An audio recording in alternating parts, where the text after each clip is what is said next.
Hi. So what I'm going to do is give you a quick look at the gluster command line. So we're going to have a look there and see what kind of options we have for monitoring a gluster environment.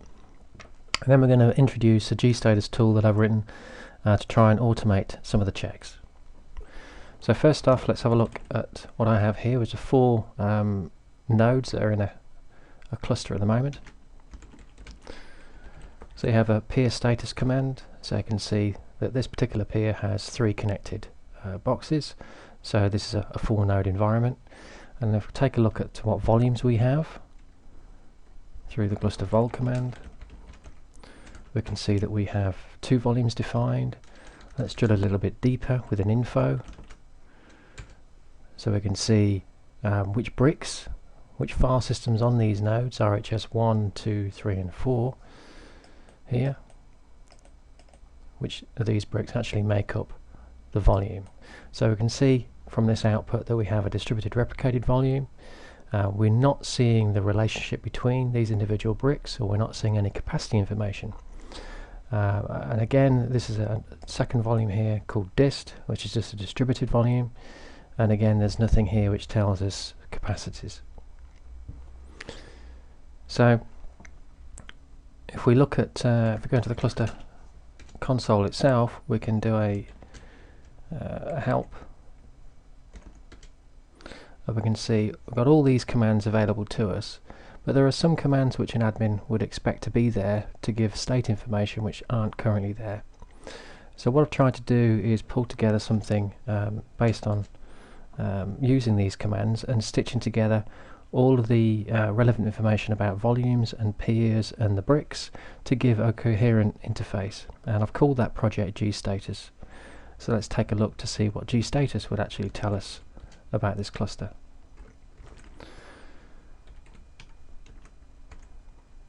So we'll just go for a summary view. So it tells me straight away that I'm on this release of glusterfs. I get some capacity information. So the capacity in this box here is effectively the capacity available to the whole cluster. And then I get a summary view of the components within the cluster. So how many nodes? I've got 4 nodes total, given by this second number. And the first number actually denotes how many of those nodes are actually in an up state, so available and actually online. So in this instance, we can see that we have 4 of 4 nodes, 4 of 4 self-heal daemons, and 8 of 8 bricks, all online, and there are 4 clients connected. Switching over to the volumes, we can see that we have 2 volumes in an up state, which is where you want them to be. And then just to sort of reiterate, we have a healthy status here. So let's dig a little bit deeper into the Gstatus command, if I can spell it.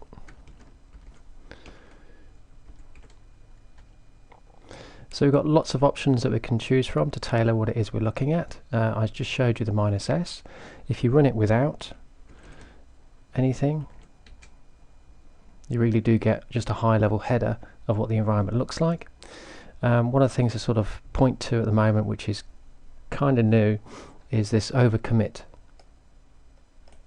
statement here, this flag. And what that basically means is that we have volumes which are using the same bricks. So in terms of the capacity available to the cluster, we've overcommitted the capacity. We have volumes which are promising more than the physical capacity can actually present.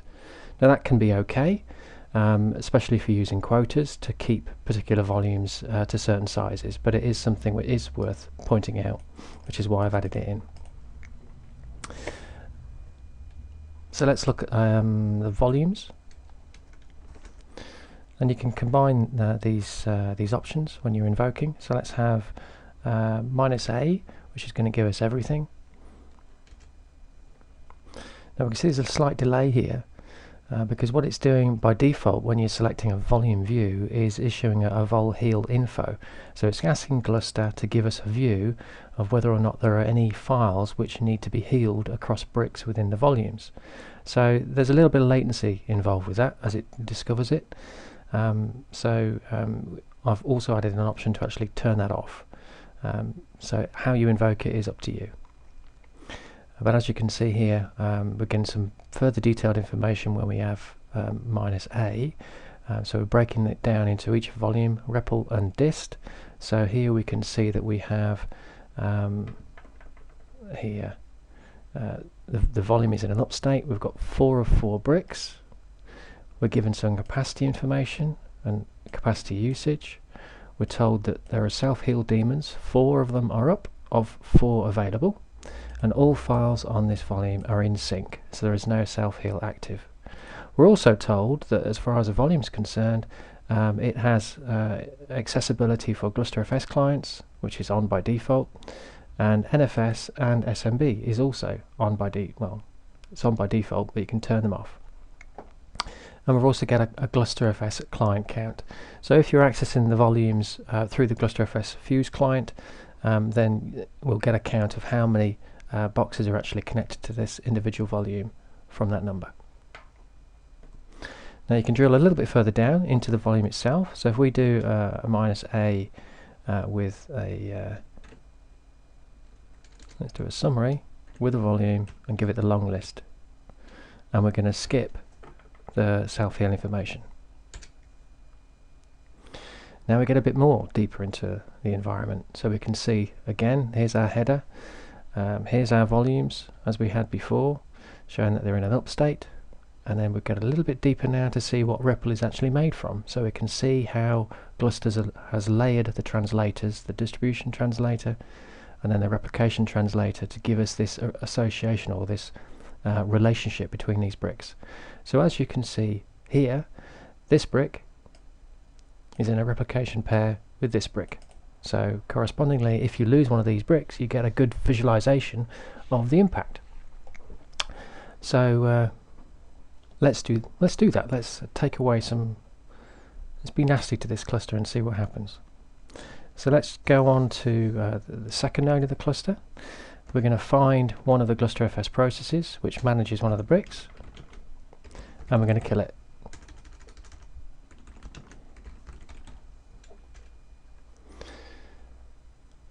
So there's the replication volume. So we're going to kill 1975. I'm sure there's a joke there somewhere.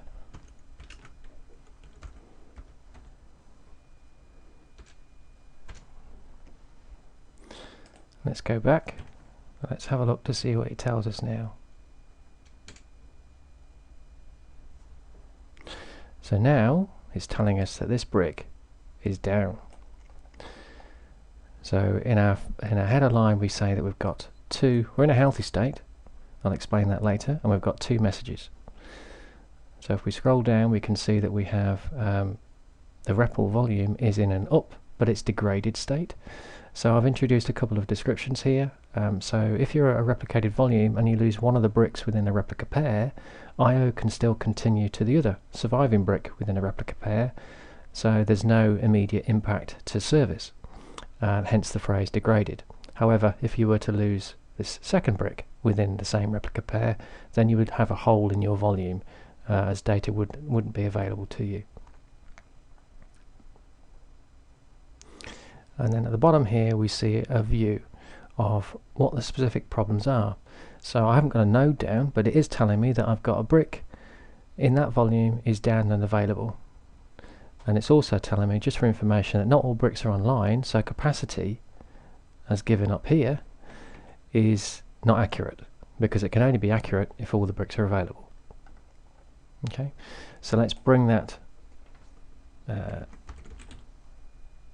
process back online by doing a force start.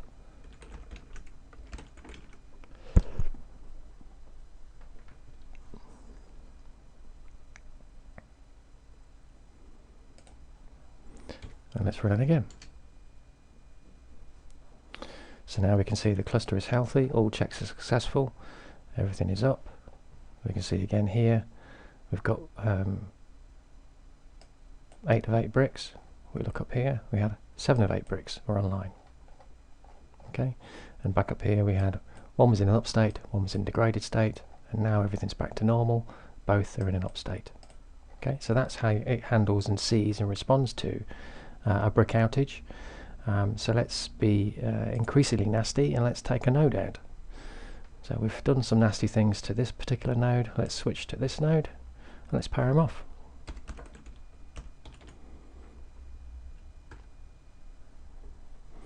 So as you saw, and I mentioned earlier, we've got overcommit in this environment, so we've got physical bricks which are used by multiple volumes.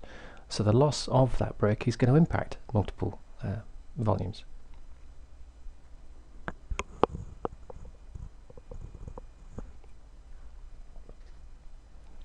So if I take a look now, I get a whole heap of failures. So now the cluster is definitely in an unhealthy state. So let's start from the top. I've got 6 error messages to look at. I can see that I don't have all my nodes online. I don't have all the expected cell field demons online. And for some reason, I can see that I've got 6 of 8 bricks online. Yeah. And also, if we look to see the impact from the volume perspective, we've got one in degraded mode, which would be expected, and we've also introduced this partial mode as well. So the distribution or distributed type of volume has no fault tolerance. So when you lose this particular brick, you have a hole in your environment for the duration of that outage. So that's what that's telling us. We have a partial up condition. So the rest of the files are still accessible, but files on this particular brick are not available. And then if we look down at the messages themselves, so it's telling us that the volume dist is in a partial state.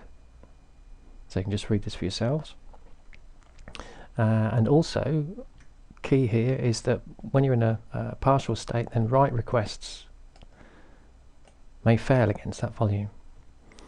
And it further goes on to tell us which node is missing, which bricks are affected, and again pointing out that because not all the bricks are there, the capacity information is not going to be available. So let's just start that box again.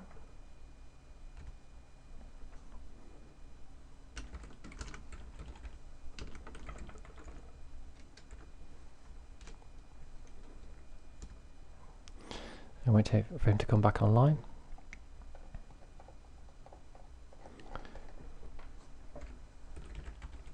And this is on version 060. Let's have a look at the help again, see what other things we can have a look at. Yeah, we'll take a look at the output mode. So as well as looking at it from an interactive perspective for admins, there's also the possibility, which gets used in a couple of scenarios, for running this through cron and then either logging it or getting picked up by Nagios or Zabbix or some other monitoring framework. So effectively Gstatus does the heavy work to assess what's actually going on in the cluster, and then the monitoring framework can just react to the information that's been sent. So if we look now at our cluster,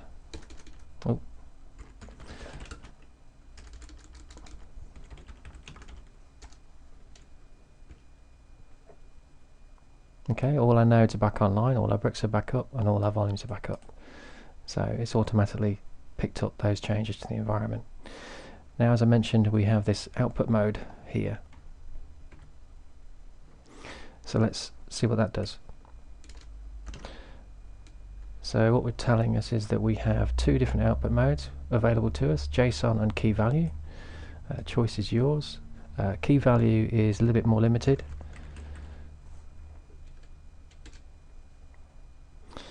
But effectively you get a timestamp and then some information relating to the cluster. So brick count, number of bricks active, etc. So if you're monitoring each of these individual fields and you had a bricks active count which is lower than the total bricks count, then you know you've got a brick outage, effectively. And if we look at the JSON format, you get a little bit extra information in here. Because what I'm able to do at that point is give us a volume summary. So that volume summary then becomes excuse me, a list of the individual volumes and how much capacity they hold and are currently using. So in this case I've got 2 volumes, so I've got a volume summary high level variable here, and that's pointing to REPL, and it's also pointing to dist there, and each one has the associated capacity information. Okay, and that's it for today. So if you feel the need to get more insight into your Gluster environment, download Gstatus from Gluster Forge. Thanks.